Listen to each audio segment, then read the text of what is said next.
O Vasco recebeu uma notícia preocupante envolvendo o lateral direito Paulo Henrique. Segundo a matéria, o jogador sofreu uma entorse no tornozelo direito e dificilmente voltará a atuar antes da pausa para a Copa do Mundo de 2026.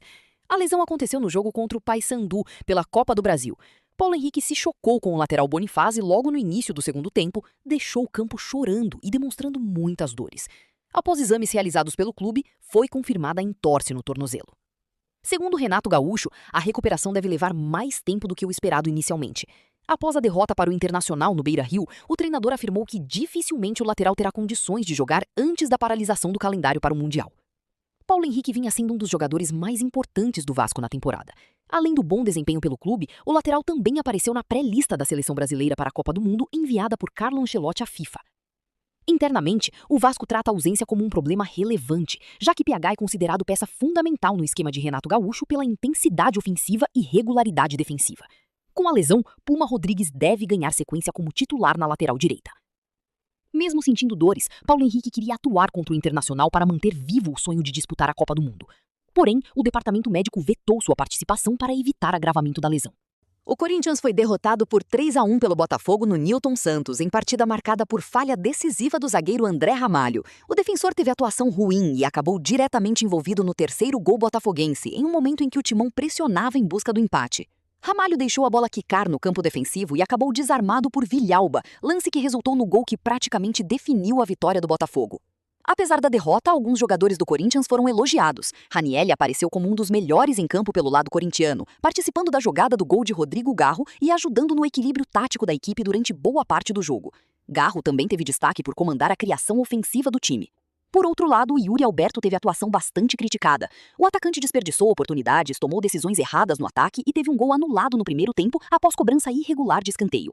O goleiro Hugo Souza evitou uma derrota ainda mais pesada ao fazer boas defesas na segunda etapa. Mesmo sofrendo 3 gols, ele foi importante para impedir um placar mais elástico para o Botafogo.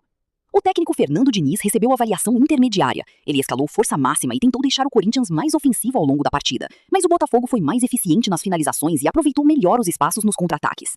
O técnico Luiz Castro explicou as mudanças promovidas no Grêmio no empate por 1-1 contra o Bahia pela 16ª rodada do Brasileirão. O treinador voltou a utilizar o esquema com 3 zagueiros e surpreendeu ao deixar Gabriel Meck e Amuso no banco de reservas no início da partida. Segundo Castro, as alterações aconteceram principalmente por causa do desgaste físico provocado pela sequência intensa de jogos. Ele afirmou que alguns atletas não conseguem se recuperar totalmente em apenas 2 dias e defendeu a estratégia de preservar jogadores mais desgastados para utilizá-los no segundo tempo.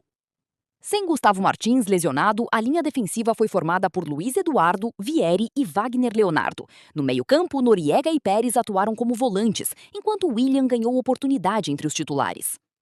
Luiz Castro também rebateu críticas sobre uma postura excessivamente defensiva do Grêmio em Salvador. Na visão do treinador, a equipe teve dinâmica ofensiva e criou condições para vencer, mas faltou tranquilidade após abrir o placar. O técnico afirmou que o time demonstrou ansiedade por causa da situação na tabela e quis acabar o jogo muito rápido depois do 1-0. Para ele, a pressão de estar próximo da zona de rebaixamento influenciou diretamente o comportamento da equipe durante a partida.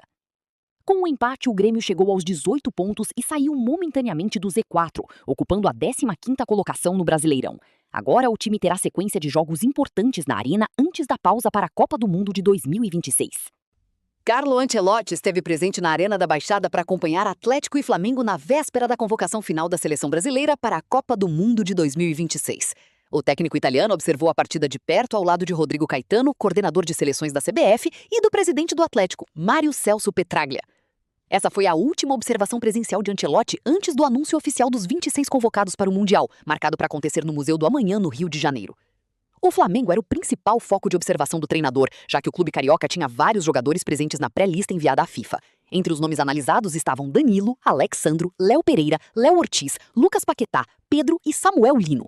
Pedro era uma das maiores dúvidas de Ancelotti para a convocação final. O atacante vinha sendo monitorado atentamente após boa sequência de gols na temporada e disputava vaga no ataque com outros brasileiros que atuam na Europa. O Atlético preparou uma recepção especial para Ancelotti em sua primeira visita a Curitiba como técnico da seleção. O presidente Petraglia entregou uma camisa personalizada do clube ao treinador italiano antes da partida. Membros da comissão técnica da seleção acompanharam outros jogos da rodada do Brasileirão pela televisão enquanto Ancelotti fazia a observação presencial em Curitiba. A ideia da CBF era reunir o máximo possível de informações antes da definição da lista final para a Copa.